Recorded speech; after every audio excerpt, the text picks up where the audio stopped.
નમસ્કાર વિદ્યાર્થી મિત્રો, આપણી NMMSની એક્ઝામ અને જ્ઞાન સાધનાની ધોરણ 8 માટેની એક્ઝામ આવી રહી છે.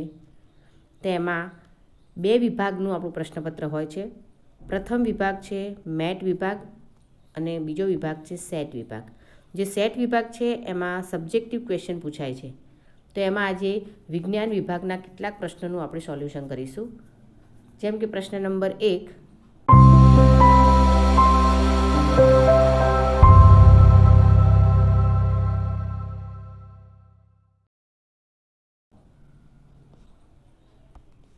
પદાર્થ એક એકમ સમયમાં કાપેલા અંતરને શું કહે છે? તો જેનો આન્સર છે ઝડપ. પ્રશ્ન નંબર 2, અવકાશમાં જવા માટે કયું સાધન વપરાય છે? તો તે આન્સર છે સ્પેસ શટલ. નંબર 3, પાણીની અંદર ચાલતું વાહન કયું છે? તો the answer is submarine. Number 4, વાહનોના સાઇડ ગ્લાસમાં કયો અરીસો વપરાય છે? તો તેનો આન્સર છે બહિર્ગોળ અરીસો. નંબર 5, ગાડીની હેડલાઇટ અને સૂર્યકુકરમાં કયો અરીસો વપરાય છે? તો એનો આન્સર છે અંતઃગોળ અરીસો. નંબર 6, કેમેરામાં કયો લેન્સ વપરાય છે?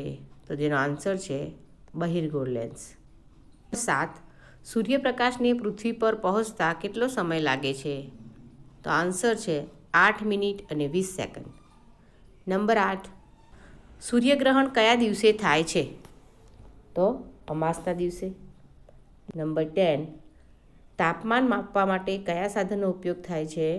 તો આન્સર ઇઝ થર્મોમીટર.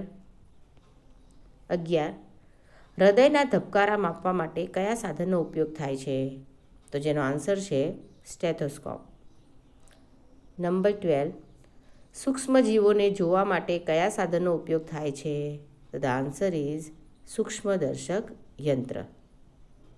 નંબર 13, દૂરની વસ્તુ જોવા માટે કયા સાધનનો ઉપયોગ થાય છે? તો ટેલિસ્કોપ. નંબર 14, હવાનું દબાણ માપવા માટે કયા સાધનનો ઉપયોગ થાય છે? બેરોમીટર.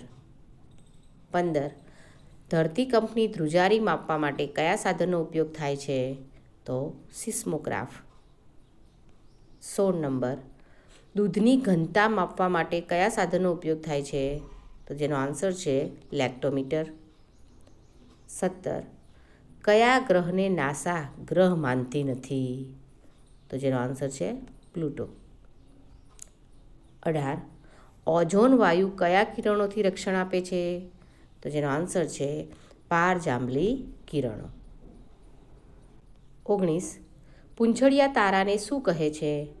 તો ધ આન્સર ઇઝ ધૂમકેતુ. 20, ખરતા તારાને શું કહે છે? તો ઉલ્કા.